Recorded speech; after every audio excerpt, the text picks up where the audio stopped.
National entrance eligibility test यानी कि NEET की परीक्षा को लेकर लगातार विपक्षी दल मौजूदा सरकार पर हमलावर है और ये हमला करने के दौरान तमाम तरीके के आरोप इस परीक्षा को लेकर लगाए जा रहे हैं। इधर सुप्रीम कोर्ट ने भी इस पूरे मामले में संज्ञान लिया है और इस बात को माना है कि कहीं ना कहीं जो नीट की पवित्रता है उस पर सवाल खड़े हुए हैं। लेकिन अब जब इस पूरे मामले में शिक्षा मंत्री धर्मेंद्र प्रधान सामने आए हैं तो वो इस मामले में सफाई दे रहे हैं। क्या कुछ कह रहे हैं धर्मेंद्र प्रधान, आइए आपको सुनाते हैं। नीट को लेके एक फैसला आज सुप्रीम कोर्ट की स्तर से आई है। नीट में इस बार 24 लाख बच्चे परीक्षा दिए थे। कट ऑफ डेट में लगभग 13 लाख विद्यार्थी एग्जामिनेशन को क्वालिफाई किए।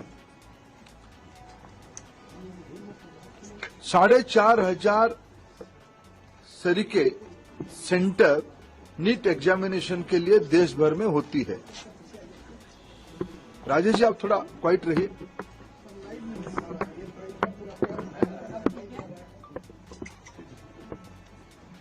साढ़े 4,500 सेंटर देश भर में होती है। अनेक देशों में भी नीट की सेंटर होती है। खाड़ी के देशों में होती है, पड़ोस के देशों में होती है और 13 भाषा में एग्जामिनेशन होता है। दुर्भाग्य से इस बार नीट की 2 क्वेश्चन सेट्स होता है। गलती ना हो जाए इसीलिए चुनाव एग्जामिनेशन के दिन ही सूचित किया जाता है। क्वेश्चन सेट ए या बी को यूज किया जाएगा, आइदर ऑफ द वन। इस बार जब परीक्षा हुआ, गलती से आउट ऑफ 4,500 सेंटर 6 सेंटर में गलती से गलत सेट्स ऑफ क्वेश्चन आ गए। जब परीक्षा चल पड़ी, कुछ समय के बाद उसको संज्ञान में लिया गया और उसको विड्रॉ करके फिर सही प्रश्न पत्र दिया गया। उसमें कुछ टाइम लॉस हुई। उन 6 सेंटर में लगभग 1563 स्टूडेंट उसमें परीक्षा दे रहे थे। उनके मन में आया कि भाई ये हमारी साथ थोड़ा अन्याय हुई है, हमारी टाइम लॉस हुई है, हमारे लिए कुछ सोचनी चाहिए।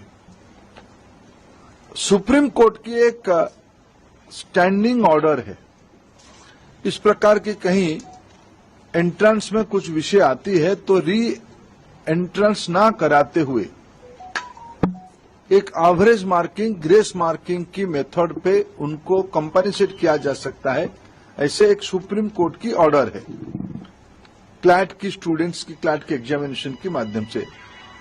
एनटीए ने उसको अप्लाई किया। एक एक्सपर्ट कमेटी बिठाई, उसमें से कुछ रिकमेंडेशन आई और उसको उन्होंने अप्लाई किया। उसके बाद देखा गया कि कुछ विद्यार्थियों की नंबर 100% हो गई।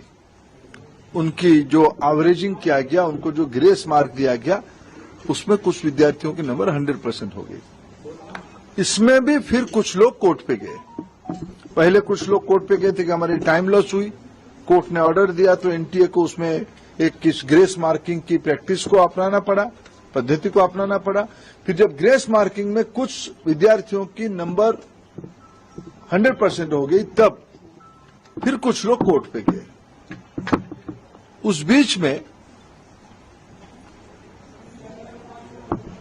एनटीए ने फिर एक एक्सपर्ट कमेटी बिठाई, एकेडमिक्स कमेटी बिठाई। उन्होंने कुछ सोच समझ किया और कोर्ट ने आज उस कमेटी के ऑब्जर्वेशन को देखते हुए आज ऑनरेबल सुप्रीम कोर्ट ने स्पष्ट किया है उन 1563 स्टूडेंट्स को री एग्जामिनेशन का अपॉर्चुनिटी दिया जाए। 23 जून को 1563 स्टूडेंट को दोबारा नीट एग्जामिनेशन का ऑप्शन उनके सामने दिया जाएगा। वो परीक्षा दे सकते हैं, नहीं तो जो उनको ओरिजिनल परीक्षा की जो नंबर है, उनको वो परीक्षा उसको भी ऑप्ट कर सकते हैं, नहीं तो अगर उनको उसमें ना देके और एक चांस लेना है तो वो 23 जून को एक बार परीक्षा भी दे सकते हैं, जो चाहेगा। ये आज सुप्रीम कोर्ट के एक बहुत स्पष्टता के साथ ऑर्डर आई है, उसको मैं स्वागत भी करता हूं। शायद उसके बाद नीट को लेके जो एक संशय और जो शंका सामने आई थी वो आज समाप्त हो रही है। कुछ और विषय ध्यान में आई है, सरकार गंभीरता से उस विषय को ध्यान पे लिया है। हमें पूरा पारदर्शिता, कुछ विषय क्वेश्चन लीक की भी आई है, कुछ रिट पिटीशन उसके ऊपर भी लगी और सुप्रीम कोर्ट की संज्ञान में है, उसके ऊपर भी सरकार अपना स्पष्ट मत रखेगा। मेरे जितना जानकारी है, नीट एक कॉम्पिटेंट एग्जामिनेशन करने वाला अथॉरिटी बन चुकी है।